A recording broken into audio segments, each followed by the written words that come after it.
There is lots of evidence to say that gardening interventions can really help people's health and well-being. It is for patients who may be suffering with low self-esteem, low confidence or social isolation.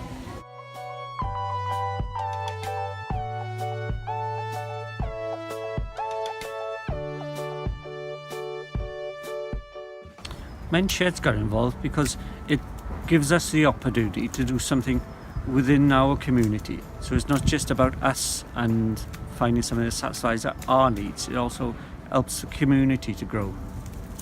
Well, there is an area out the back where we can, it's a blank canvas if you like, we can incorporate raised beds with fruit and veg and wildflowers, paths in between for patients to walk around, plant if possible, and enjoy the flowers that are out there.